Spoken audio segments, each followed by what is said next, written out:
El título de lo que Dios nos envía hoy es pruebas de vida. Si nosotros decimos estar vivos, ¿qué pruebas de vida podemos nosotros dar para que la gente no piense que estamos muertos? Cuando un bebé nace, ¿cómo distinguimos nosotros de que ese bebé tiene vida? Llora, grita, se mueve, respira, ¿verdad? Entonces son síntomas, son pruebas, son evidencias de que una vida está presente, ¿verdad? La Escritura nos habla a nosotros de un segundo nacimiento. Todos estamos aquí producto de un primer nacimiento. Fue un nacimiento físico. Y lo que da evidencia de que físicamente estamos vivos son esas cosas que dijimos, ¿verdad? Hay momentos en los que lloramos, respiramos, hablamos, nos movemos. Y esos son evidencias de que hay un cuerpo vivo. Porque un cuerpo muerto no habla, no mira, no escucha, no respira, no se mueve. Pero así como damos evidencia de un nacimiento físico, la Biblia nos habla de un nacimiento espiritual, en donde también tienen que haber pruebas contundentes que demuestren de que esa vida espiritual está presente. Y quisiera que fueran conmigo al Evangelio de Juan, al capítulo 3, versos del 1 al 7.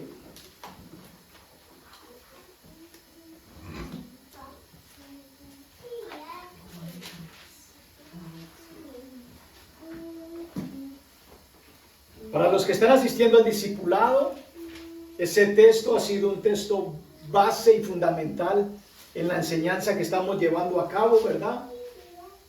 Y vamos a leerlo. Estamos en Juan 3, del 1 al 7. Amén. Dice, había un hombre de los fariseos que se llamaba Nicodemo, un principal entre los judíos.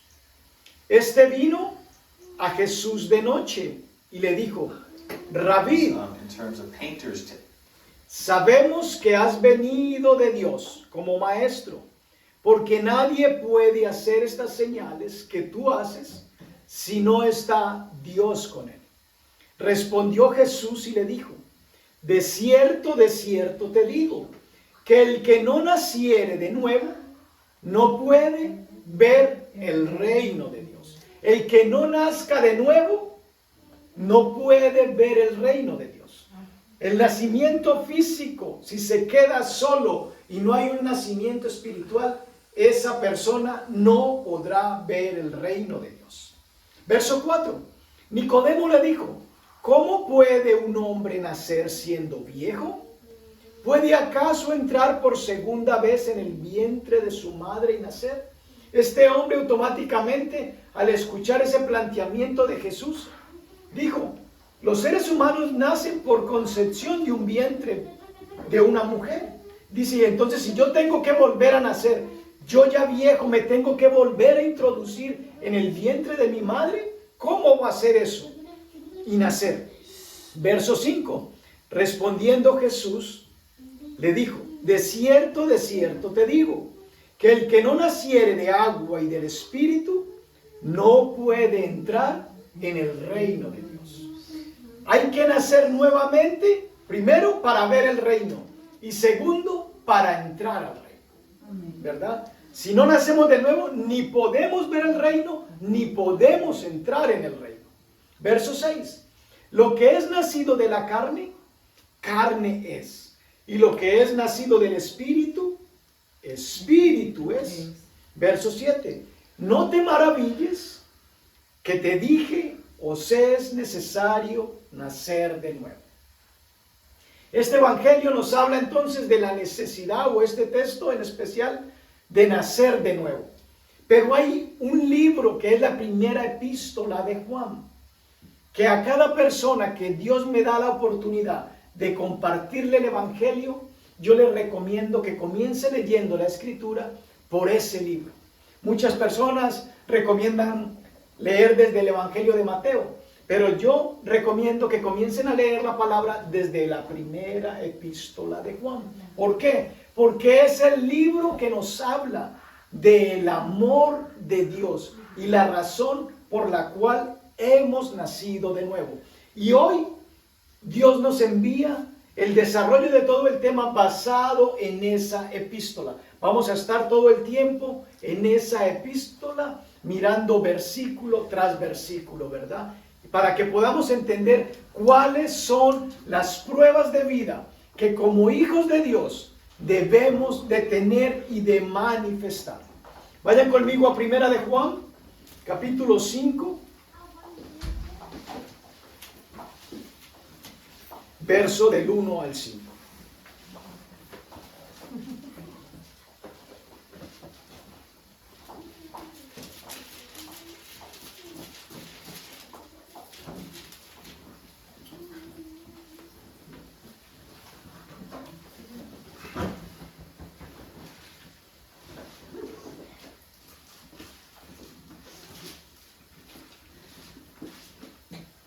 Para los que tienen algo de entendimiento de la palabra, quisiera hacerles una pregunta. Hay textos en la Biblia que dice que Él venció al mundo. ¿Quién venció el mundo? Jesús. Jesús venció el mundo. Ahora mi pregunta es para usted. ¿Usted vence al mundo? ¿No siempre? Okay. Antes de que leamos el texto que les dije, vamos a ir al Evangelio de Juan nuevamente, al capítulo 16, verso 33. 16. Verso 33. ¿Juan qué? 16, verso 33.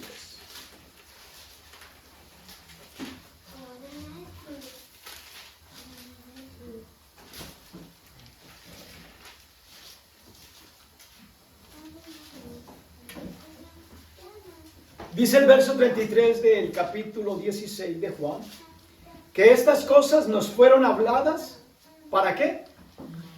Para que en Él tengamos paz. Y continúa diciendo, en el mundo tendréis aflicción. ¿Qué es lo que usted y yo vamos a tener en el mundo? Aflicción. Problemas, dificultades. La Biblia no disfraza el panorama de la vida real. Dice, en el mundo ustedes van a tener aflicción, van a tener dificultades, van a tener problemas. Pero continúa diciendo Jesús, pero confiad, yo he vencido al mundo. Ok. Ahora sí vamos al Primera de Juan, el capítulo 5, verso del 1 al 5. Ya vimos entonces quién vence el mundo, ¿verdad? Jesús. Ok. Ahora dice el verso 1 del capítulo 5, todo aquel que cree que Jesús es el Cristo, ¿es qué? Nacido de Dios. Lo que hoy estamos viendo tiene como título pruebas de vida. Para los que no estaban cuando iniciamos, quiero hacerles un breve resumen. Cuando una vida nace, un bebé nace, ¿qué pruebas de vida nosotros podemos ver en esa criatura para reconocer de que está vivo?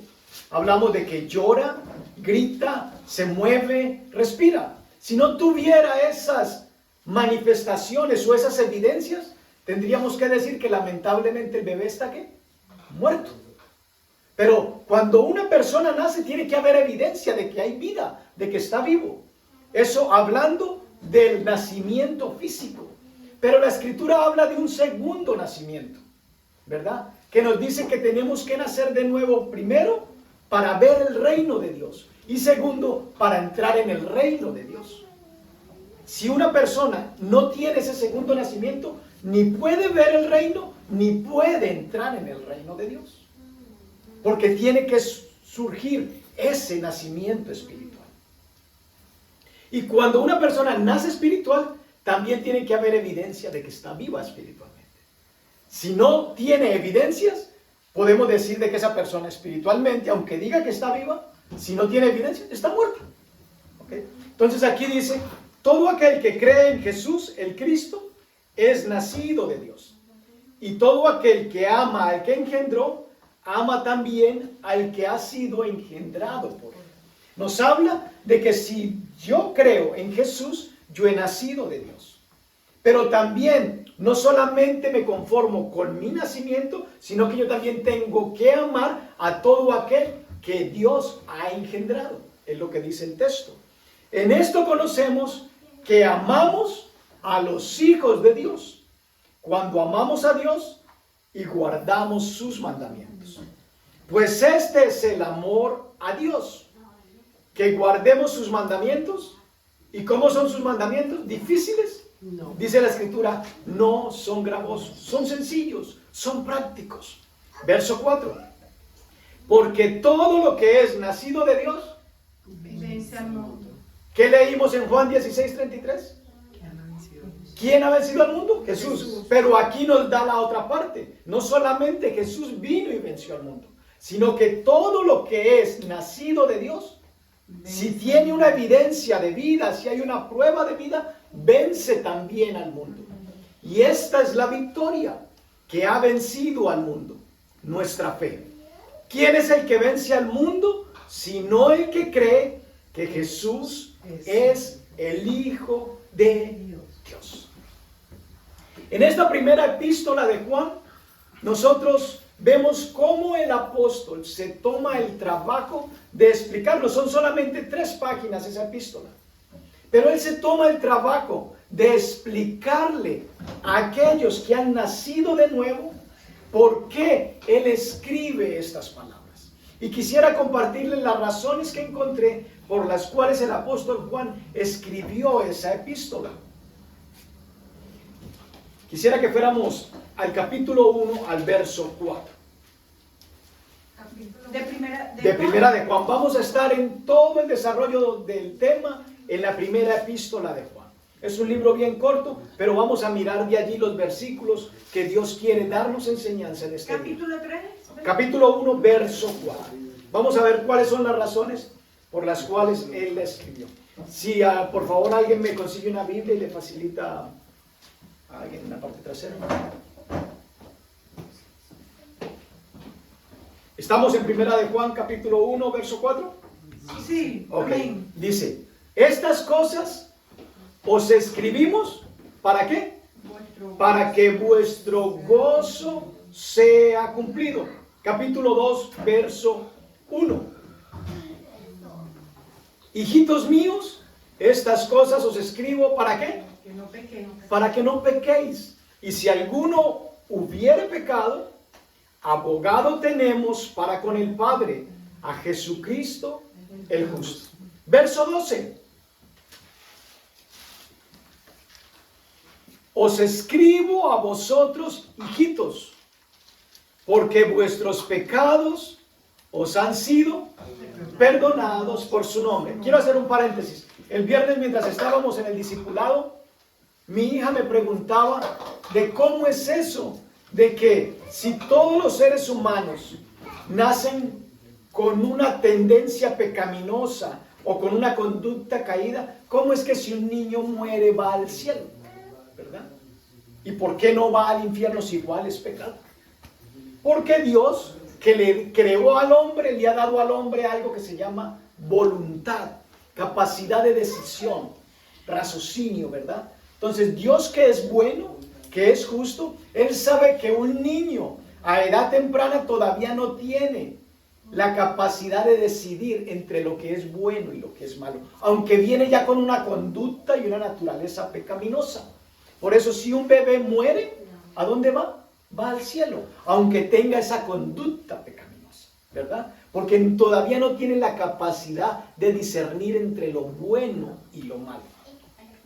Y entonces estamos viendo en esta epístola por qué Juan escribió esas cosas. Verso 13. Os escribo a vosotros, padres, porque conocéis al que es desde el principio. Os escribo a vosotros, jóvenes, porque habéis vencido al maligno. Os escribo a vosotros, hijitos, porque habéis conocido al Padre. ¿Sí ven cómo la Biblia va dirigida a una familia?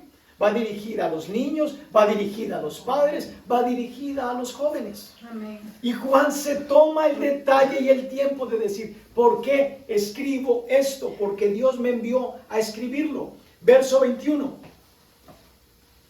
Dice, no os he escrito como si ignoraseis la verdad, sino porque la conocéis y porque ninguna mentira procede de la verdad.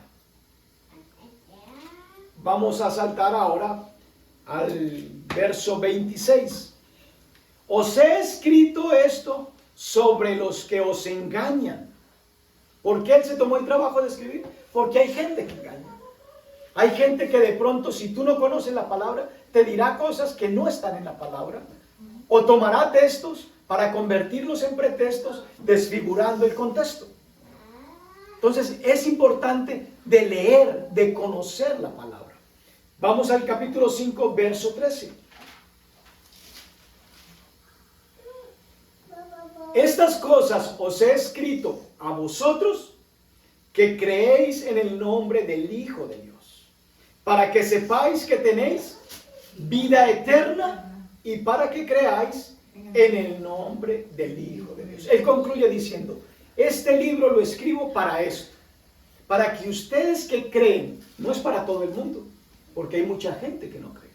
El que no cree no puede asumir estas palabras, pero el que cree debe de asumirlas y entenderlas.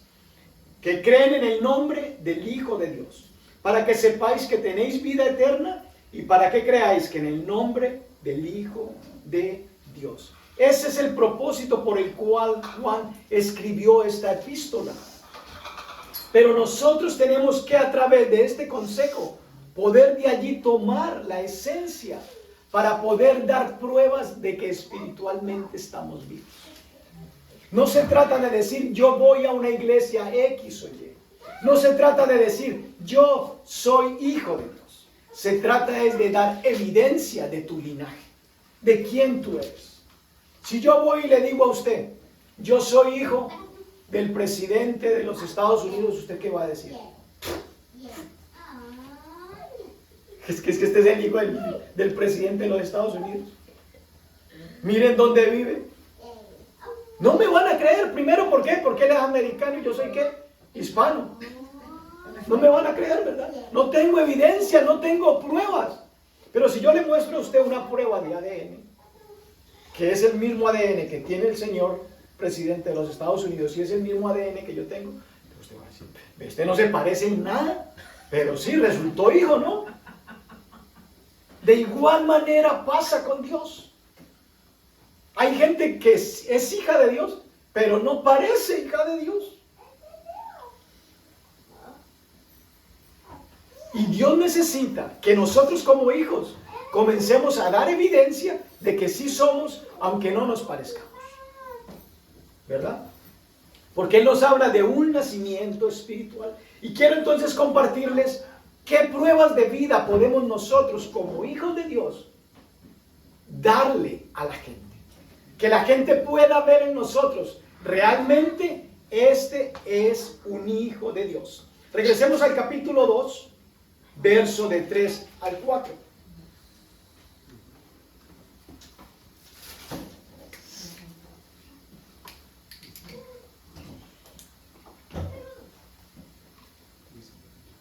En esto sabemos que nosotros le conocemos. ¿En qué? En que guardamos sus mandamientos.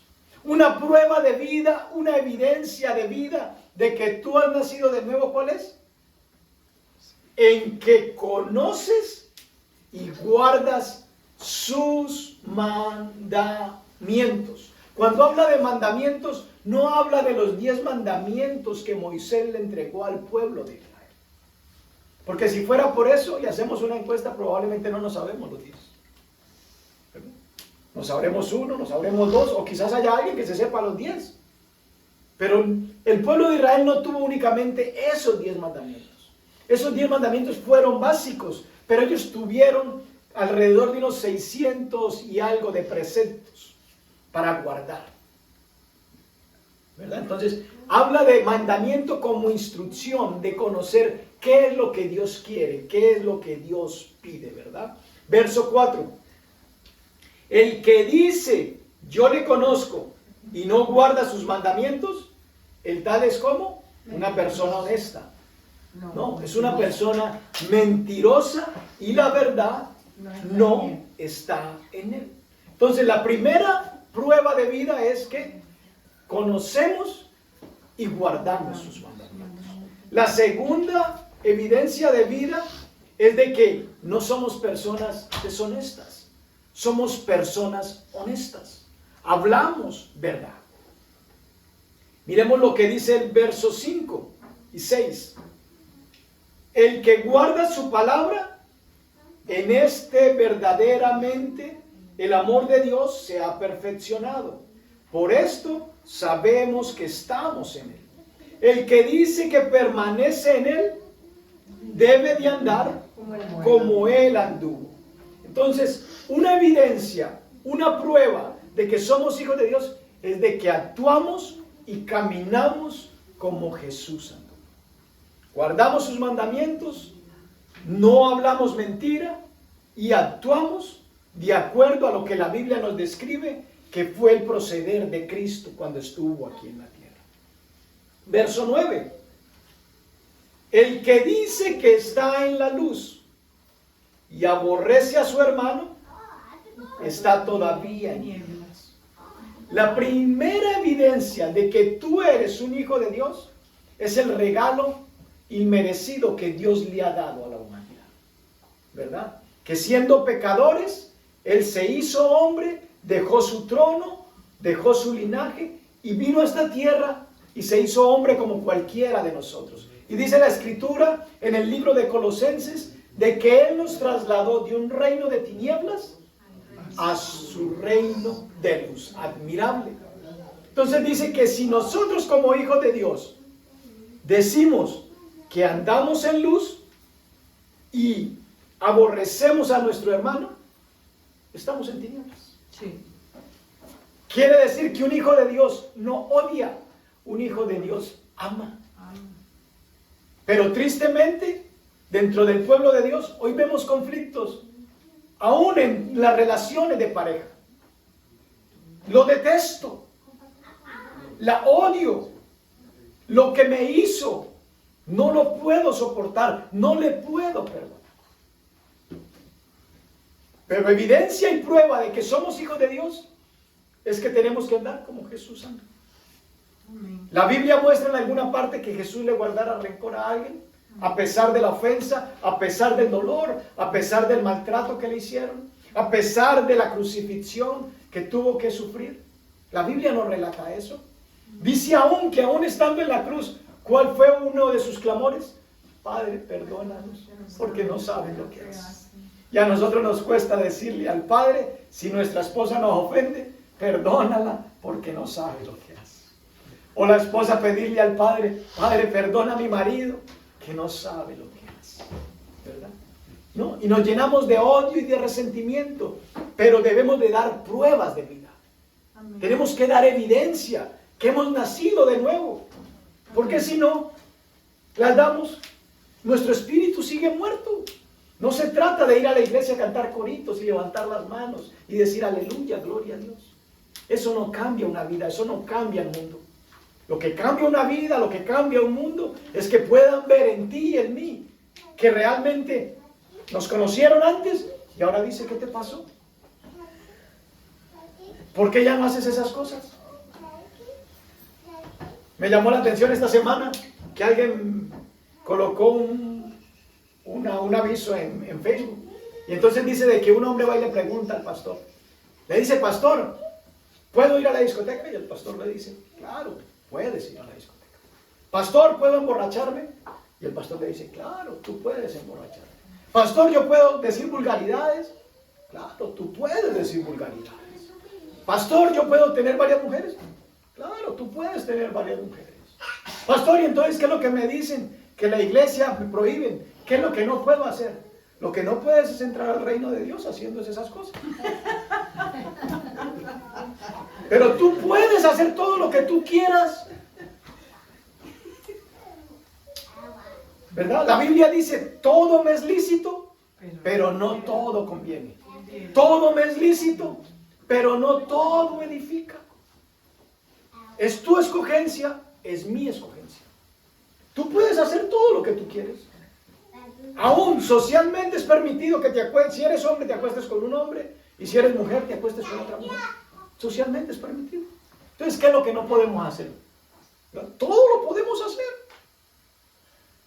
El punto es que si haciendo esas cosas voy a ver el reino de Dios y voy a entrar al reino de Dios. ¿Dónde quedé? Entonces debo de andar como Jesús anduvo. Capítulo 3, verso 14.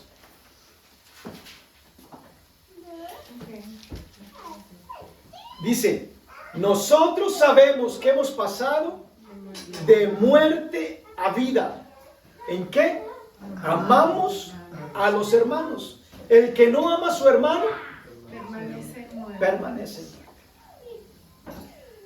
Como consejero matrimonial, tengo muchas veces que escuchar que dicen, pastor, a mí se me acabó el amor por esta mujer, se me acabó el amor por este hombre. ¿Yo qué les puedo decir? Si usted define lo que usted siente que se le acabó, ¿no? Pero aquí dice que nosotros sabemos que hemos pasado de muerte a vida en que amamos a los hermanos. El que no ama a su hermano permanece muerto.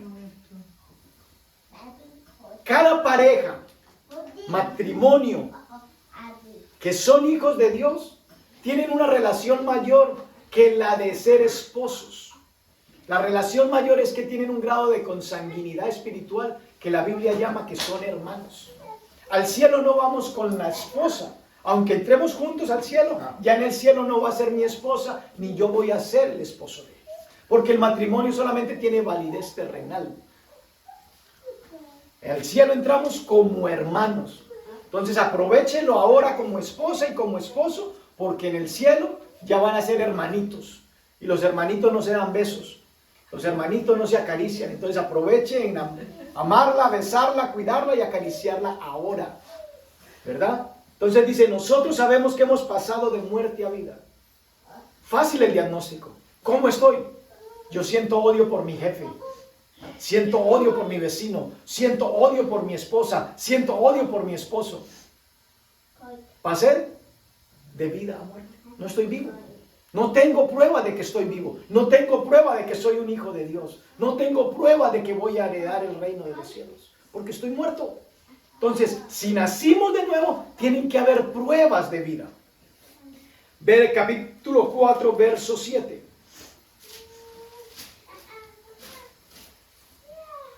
Amados, amémonos unos a otros, porque el amor es de Dios. Todo aquel que ama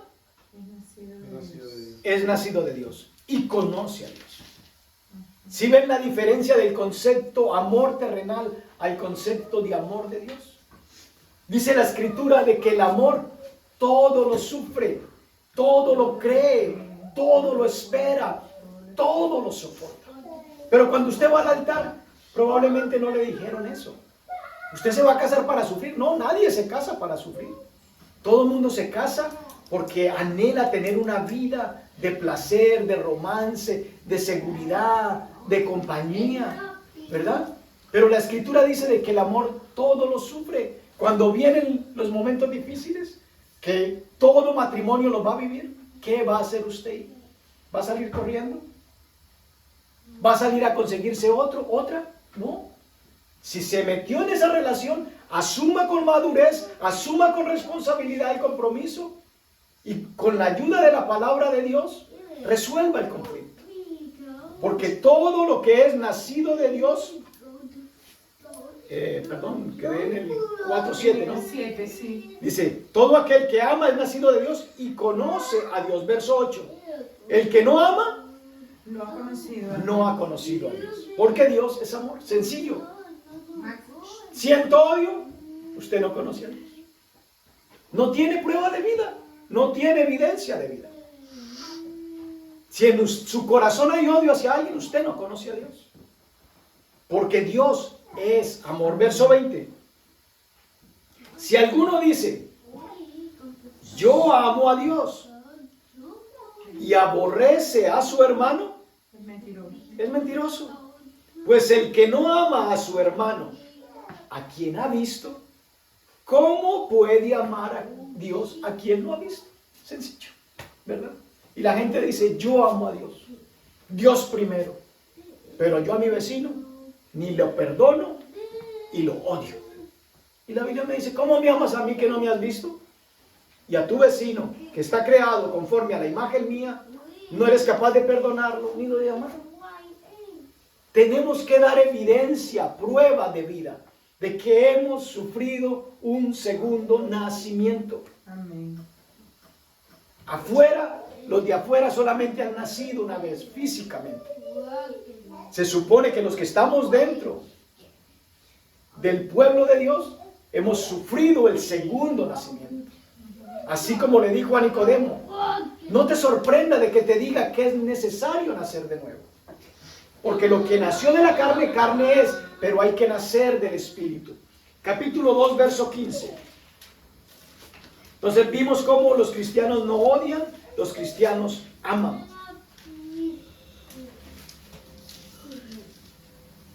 Otra prueba de vida, dice el verso 15, no améis al mundo ni las cosas que están en el mundo.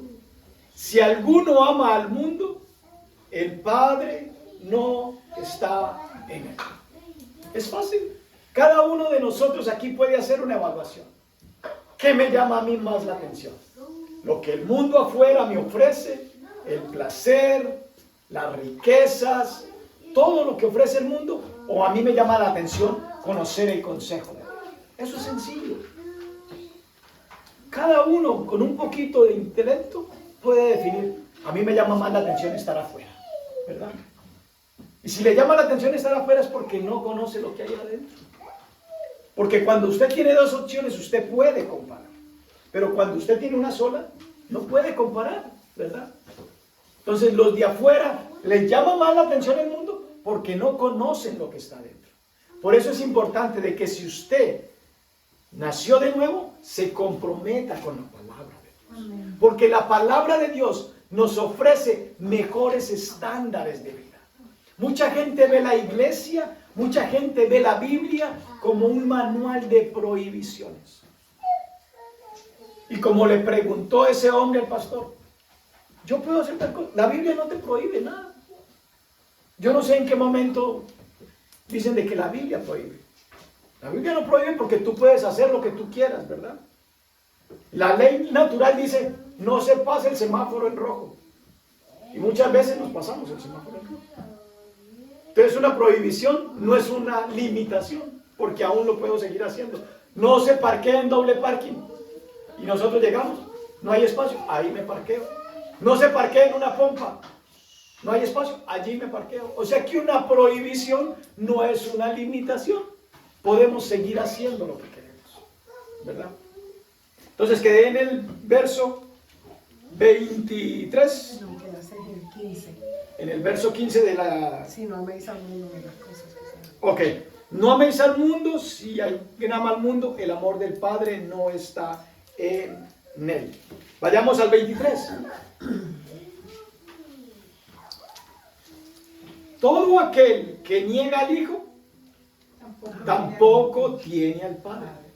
El que confiesa al Hijo, tiene también al Padre, ¿verdad? Entonces, prueba de vida es que guardamos sus mandamientos, amamos, andamos como Cristo anduvo, no odiamos, amamos más su palabra, confesamos de que Jesús es el Hijo de Dios y estamos seguros de que Él habita dentro de nosotros. Capítulo 4, verso 15.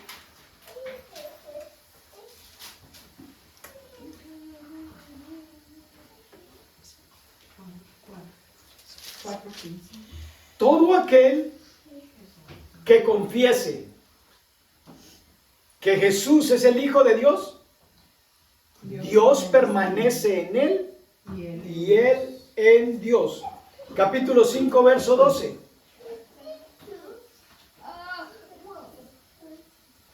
El que tiene al Hijo tiene la vida. El que no tiene al Hijo de Dios no tiene la vida, ¿verdad? evidencias, pruebas de vida sencillas. No odiamos, no decimos mentiras, no amamos al mundo, aunque estamos en el mundo, no amamos lo que el mundo nos ofrece. Valoramos y amamos más la palabra de Dios. Tratamos diariamente de andar como Jesús anduvo, de acuerdo a lo que la palabra nos enseña, porque ninguno vivió cuando Jesús estuvo aquí, ¿verdad? De nosotros. Capítulo 2, verso 29.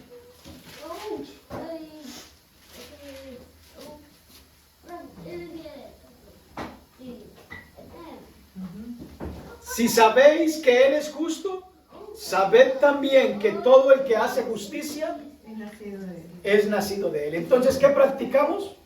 La justicia. ¿Cómo es la justicia de Dios? La justicia de Dios dice que de tal manera amó Dios al mundo que dio a su Hijo para que todo aquel que en Él crea no se pierda, mas tenga vida eterna. Pero dice también que nos reconcilió con Él cuando éramos ¿qué? Pecadores y estábamos muertos en delitos y pecados. Ese tipo de justicia no es la que el mundo ofrece. El mundo dice de que si tú la hiciste, la pagas. Pero Jesús aún, que es el creador de la justicia, Él dice, este la hizo, pero no puede pagar. Yo voy a pagar por él. Ese es el amor de Dios que nos lleva a obrar con una justicia diferente. Por eso dice el verso, si sabéis que Él es justo, sabed también que todo el que hace justicia es nacido de Él. Otra prueba de vida o evidencia de vida es de que somos practicantes de la justicia de Dios. Que le damos a aquel que nos ha ofendido lo que no se merece. Es por eso que en una relación matrimonial, en una relación familiar, podemos perdonar, podemos tolerar, podemos soportar. Porque si tomamos el concepto de justicia de Dios, y en una relación matrimonial, si el esposo engañó a la esposa, ¿a qué tiene derecho la esposa? Y quedan even, ¿no? Quedan igualitos. Entonces sería ojo por ojo, diente por diente. Pero eso es una justicia muy primitiva, aunque la Biblia habla de eso. Pero eso era la justicia en la antigüedad. Y Jesús vino a enseñarnos un mejor estándar de vida. Dice, aunque tú puedes hacer lo mismo, yo quiero que tú hagas esto, que te trae un mayor beneficio. Y hoy en día los matrimonios viven así. Si tú sales con tus amigos, entonces yo tengo derecho a salir con mis amigas. Si tú trabajas, yo tengo derecho entonces también a trabajar. Y vivimos en una competencia hombres y mujeres. Esa es la justicia terrenal, no es la justicia de Dios. La justicia de Dios, Él va más allá de lo que el mundo puede ofrecernos. Capítulo 3, verso 6. Todo aquel que permanece en Él no peca. Todo aquel que peca no le ha visto ni le ha conocido.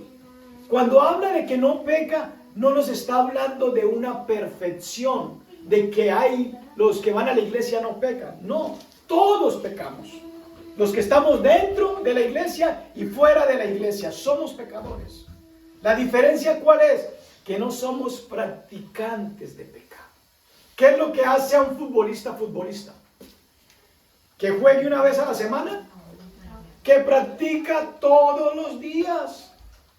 Eso es lo que hace una persona que se defina con un oficio, porque es practicante de lo que hace. ¿Qué es lo que hace a una persona pecadora? La práctica continua del pecado. No es de que no vayamos a caer en pecado, pero es la práctica continua lo que nos define, ¿verdad? Entonces aquí dice que todo aquel que permanece en Él no peca.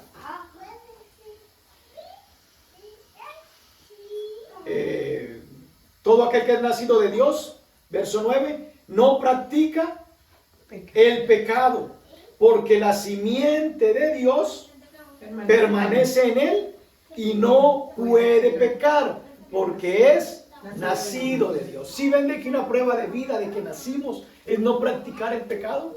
Antes éramos practicantes, nos deleitábamos haciendo todo lo que quizás los de afuera hacen. ¿Por qué? Porque no habíamos nacido. Verso 10. En esto se manifiestan los hijos de Dios y los hijos del diablo. Todo aquel que no hace justicia y que no ama a su hermano, no es de Dios. Pero yo voy a la iglesia, no haces justicia, no amas a tu hermano, no eres de Dios. Así vayas a la iglesia. Así grites de que eres hijo de Dios.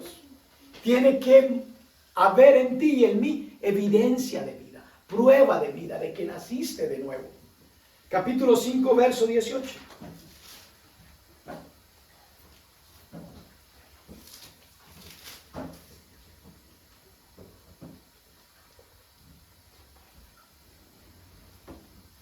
Sabemos que todo aquel que ha nacido de Dios no practica, no es que no peque, no es practicante del pecado, pues aquel que fue engendrado por Dios le guarda y el maligno no le toca. ¿Sí ven qué promesa de Dios de protección?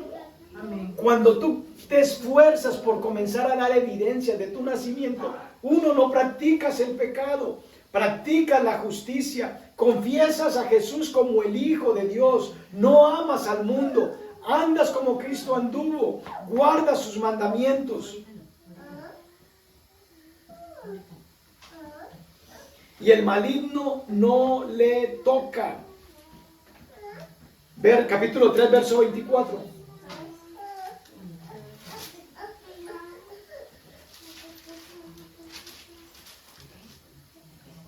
El que guarda sus mandamientos permanece en Dios y Dios en él. Y en esto sabemos que Él permanece en nosotros por el Espíritu Santo que nos ha dado.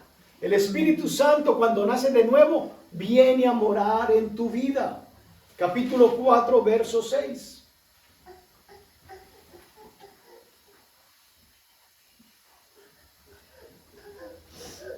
Nosotros somos de Dios. El que conoce a Dios nos oye. El que no es de Dios no nos oye. En esto conocemos el espíritu de verdad y el espíritu de error. Otra prueba de vida, ¿cuál es? En que nos sometemos a la predicación apostólica. Todo lo que los discípulos escribieron, lo creemos, lo aceptamos y lo obedecemos. Capítulo 5, verso 1.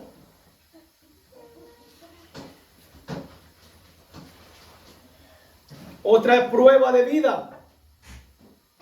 Todo aquel que cree que Jesús es el Cristo es nacido de Dios. Y todo aquel que ama al que engendró, ama también al que ha sido engendrado por él. Otra prueba de vida, verso 4. Porque todo lo que es nacido de Dios vence al mundo, no solo a Jesús. Jesús ya no está aquí, estamos tú y yo.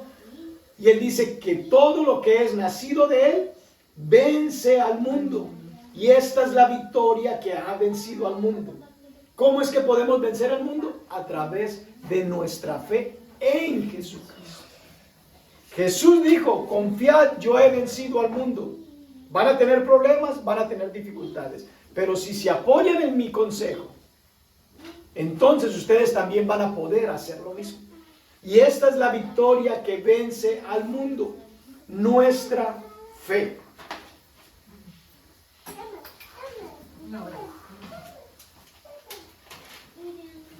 Mi hija el viernes me preguntaba que entonces una persona nace de nuevo, conoce a Dios, pero peca. ¿Y qué pasa si está en pecado y viene el rapto? ¿Se va o se queda? Me preguntaba mi hija. Entonces, cuando no conocemos de pronto el panorama general, podemos llegar a vivir de esa manera, con ese temor.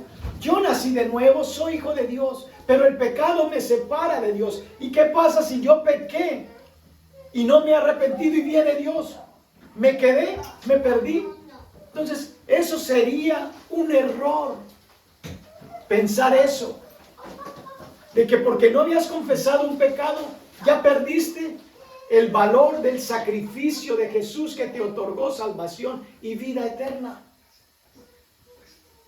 Debemos de entender de que el sacrificio de Jesús fue el pago total por tus pecados y los míos, pasados, presentes y futuros. De lo contrario, Jesucristo tendría que estarse subiendo a la cruz de manera constante para perdonar tus pecados presentes y para perdonar tus pecados futuros. Tienes que estar convencido que una vez que Dios te da el derecho y te conviertes en un hijo de Dios, no pierdes tu salvación. Si nacimos de nuevo, no somos perfectos. Iniciamos un proceso de desarrollo y de transformación. ¿Cuándo termina, Julio? ¿Cuándo logro ser perfecto? La Escritura dice que aquel que comenzó la obra la va a perfeccionar hasta el día de su venida. Hasta que Cristo venga y acontezca el rapto, como me preguntaba mi hija, vamos a estar en continua perfección. Por eso ténganme paciencia. Yo soy el pastor, pero no soy perfecto. Amén. Por eso yo también les tengo paciencia. Pero ténganme paciencia, por favor, estoy en construcción. Los cristianos pecamos. ¿Que Dios nos ve santos? Sí. ¿Por qué nos ve santos? Porque Dios, antes de ver a Julio, ve la imagen de Jesús a favor de Julio. Y por eso me logra ver santo, aunque todavía no he logrado esa santidad total. Él sabe que a través del conocimiento de su palabra me voy purificando. Amén. Pero estamos todos en un proceso de desarrollo. Un error es pensar de que si nacimos de nuevo no pueden haber derrotas en nuestra vida. Porque ya soy un hijo de Dios, entonces solo lo que experimento son victorias. Y eso es un error, porque estamos en un proceso de desarrollo. Segunda de Corintios capítulo 4.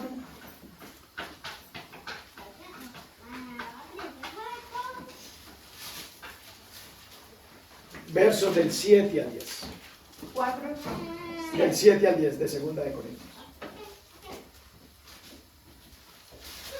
Capítulo 4. Ajá. Okay. Verso del 7 al 10. Okay. Dice, pero tenemos este tesoro Vaso de barro. en vasos de barro, para que la excelencia del poder sea de Dios y no de nosotros, que estamos atribulados en todo, mas no angustiados, en apuros, mas no desesperados, perseguidos, mas no desamparados, derribados, pero no destruidos, ¿verdad? En ese proceso, muchas veces vamos a estar en esa condición. Entonces, esas condiciones no nos están revelando de que estamos en una victoria continua. A veces estamos en apuros, a veces nos sentimos atribulados, a veces nos sentimos desesperados, nos sentimos perseguidos, nos sentimos desamparados, nos sentimos derribados, pero concluye, pero no destruidos. Verso 10, llevando en el cuerpo siempre por todas partes la muerte de Jesús, para que también la vida de Jesús se manifieste en nuestros cuerpos. ¿Sí ven el proceso que tenemos que vivir? Jesús vivió y murió y resucitó. Nosotros nacimos físicamente, morimos espiritualmente y Él vino a darnos vida espiritualmente. Pero esa vida espiritual que Dios nos da tiene un efecto también en nuestros cuerpos. Cuando vivimos, de acuerdo a lo que la palabra nos declara. Entonces, es erróneo pensar de que como hijos de Dios no vamos a pasar por aflicción, no vamos a pasar por tribulación. Es el diario vivir, esa es la parte de la vida real.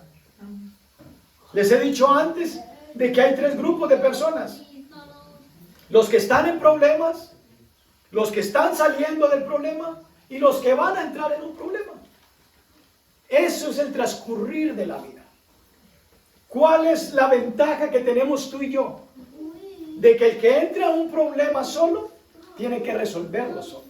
Pero al que entra a un problema con Dios, Dios está de tu lado. Amén. Dios es el Todopoderoso. Amén. Dios es el que te da la fuerza, el que te da la capacidad de vivir el proceso que tengamos que vivir. Amén. ¿Verdad? Entonces, nos conviene estar del lado de Dios. Porque Él todo lo puede. Y Él prometió: yo he vencido al mundo. Y si ustedes se apoyan en mí, ustedes también lo van a hacer.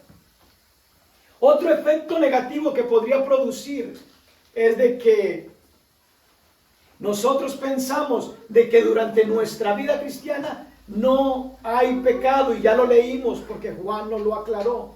Los cristianos no vivimos sin pecado. Los cristianos también pecamos. Tenemos que convencernos de esa verdad. Y aunque es una verdad, no es decir: como pecamos, entonces yo voy a volver a hacer lo que hacía antes. Porque eso no da evidencia de que naciste de nuevo. Hay muchas personas que dicen: oh sí, yo hace mucho tiempo nací de nuevo, asistí a una iglesia, pero ya no más. ¿Qué pasó? ¿De la vida a la muerte? Cuando el proceso es de muerte a vida, ¿verdad? El que nace, el que es hijo, no puede ya volver a la muerte si realmente nació de nuevo, porque en él está la vida, no la muerte. Entonces leamos lo que dice la Escritura en el primer capítulo de Juan, de la epístola. Primera de Juan. Primera de Juan otra vez. Okay. Vamos a leerlo desde el verso 8 hasta el 10.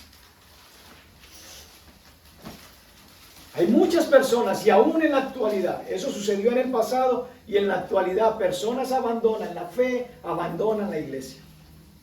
Dice el verso 8: si decimos que no tenemos pecado, nos engañamos a nosotros mismos. Y la verdad no está en nosotros. Verso 9: si confesamos nuestros pecados, Él es fiel y justo para perdonar nuestros pecados y limpiarnos de toda maldad. Si decimos que no hemos pecado, le hacemos a Él mentiroso y su palabra no está en nosotros. Capítulo 2, verso 19.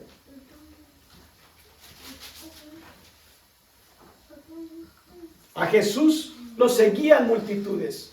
Él tenía muchos discípulos. Su círculo cerrado eran 12, pero habían muchas personas que lo seguían.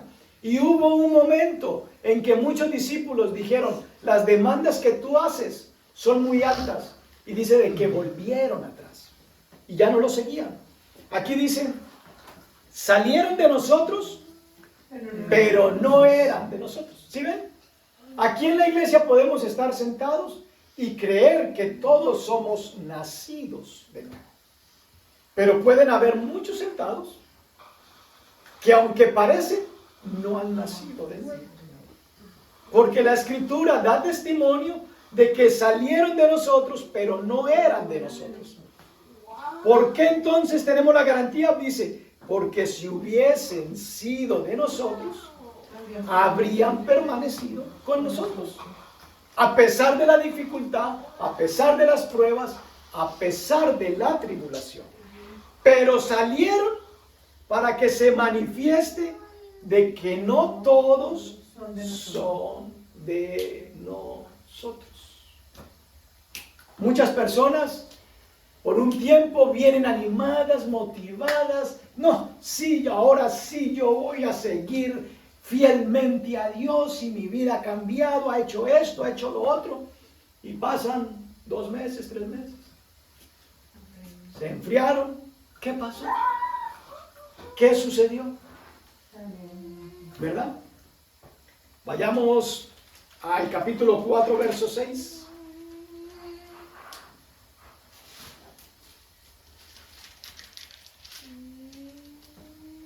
Y hay personas que por más que tú les sigas hablando de Dios, ya no escuchan. Nosotros somos de Dios. El que no conoce a Dios, nos oye. El que no es de Dios, no nos oye. En esto conocemos el espíritu de verdad y el espíritu de verdad. Y usted les habla, vuelve, regresa. No te oye. ¿Por qué? Porque estaban con nosotros, salieron de nosotros, pero no eran de nosotros. Y una prueba de vida, una evidencia de vida, es que escuchan la enseñanza apostólica, lo que está escrito. Y tú les hablas, y no, como si nada. ¿Qué pasó? Nunca evidenciaron su nacimiento. Nunca probaron que habían nacido de nuevo. Vayan a Lucas capítulo 8, verso 13.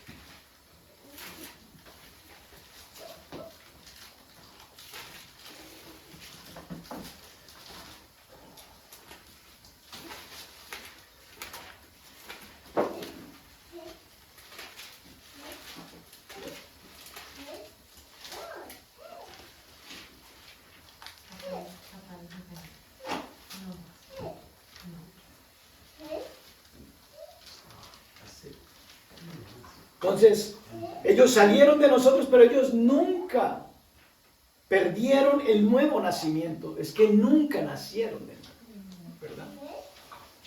El verso 13 habla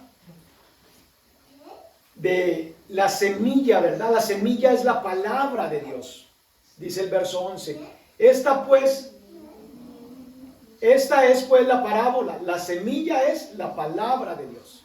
Dice que la semilla fue sembrada y cayó en diferentes terrenos. Dice, los de junto al camino son los que oyen y luego viene el diablo y quita de su corazón la palabra para que no crean y se salven. Los de sobre la piedra son los que habiendo oído reciben la palabra como con gozo, con alegría, pero estos no tienen raíces. Creen por algún tiempo y en el tiempo de la prueba se apartan. En el mundo tendréis aflicción, pero confiad, yo he vencido al mundo. Y esta es la victoria que ha vencido al mundo. ¿Qué? Nuestra fe. Gente que en medio de la prueba y la dificultad dicen, yo creía en Dios, pero en vez de irme mejor, me fue peor. Y por eso abandonaron. Nunca nacieron de nuevo, nunca entendieron el plan de Dios para sus vidas. Nunca dieron prueba de vida, nunca dieron evidencia de vida. Porque parte de la prueba de vida es de que en la prueba, el nacer de nuevo te da la resistencia de poder permanecer y no volver atrás. Si tú no has nacido de nuevo en una prueba, tú no tienes la capacidad dada por Dios de soportar la prueba. Y por eso la gente en la prueba abandona su fe y se retira de la iglesia. Pero tenemos, como nacidos de nuevo, al hacernos una evaluación personal, cada uno sabe la relación que tiene con Dios, ¿verdad? Cada uno puede decir a ciencia cierta, yo tengo una relación estrecha con mi Padre. Yo sé que mi Padre habita en mí, perdonó mis pecados. Y estoy en un proceso de transformación. La Biblia enseña de que nosotros podemos hacer una oración en la que uno invita a Dios a que venga a su vida, perdone sus pecados y haga de uno la persona que uno quiere que sea. Y yo quisiera que en esta mañana juntos hiciéramos esa oración. No porque no crea que ustedes no han nacido de nuevo, porque cada uno sabe lo que ha hecho en la intimidad en su relación con Dios. Pero probablemente haya alguien que diga, yo no sé nada de Dios y me gustaría iniciar esa relación con Dios. Y esta oración que les voy a animar a que hagamos juntos no es una fórmula, Dios no está interesado en las palabras bonitas como en la honestidad de nuestro corazón. Y aquí nadie puede ver el corazón de nadie. Dios sí conoce el corazón de cada uno. Entonces por eso quiero que lo hagamos de manera conjunta, para que podamos entonces también concluir en oración esta palabra que Dios nos envió. Y yo quiero que después de mí podamos repetirlo verbalmente, porque así dice la Escritura, de que confesemos con nuestra boca y creamos con el corazón. Padre, hoy decido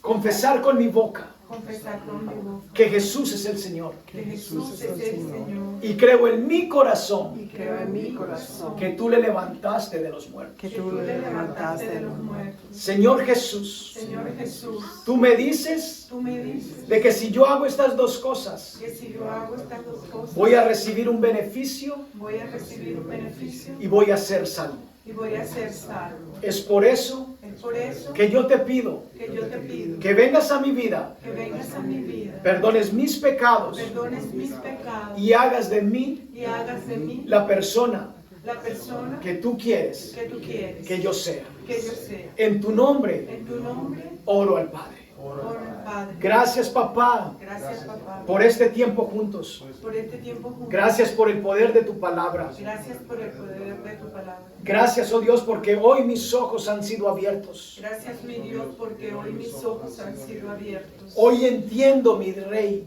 Hoy entiendo, mi Rey, que debo de vivir que debo de vivir para la gloria y honra tuya. para la gloria y honra tuya. Reconozco que sin ti Reconozco que sin ti estoy perdido. estoy perdido. Pero si tú me ayudas Pero si tú me ayudas y te glorificas y te glorificas en mis debilidades, en mis debilidades, entonces podré hacer todas las cosas entonces podría hacer todas las cosas que tú me que pides tú me pides que yo haga. que yo haga. En Cristo Jesús En Cristo Jesús lo creo lo creo y lo confieso. y lo confieso. Amén.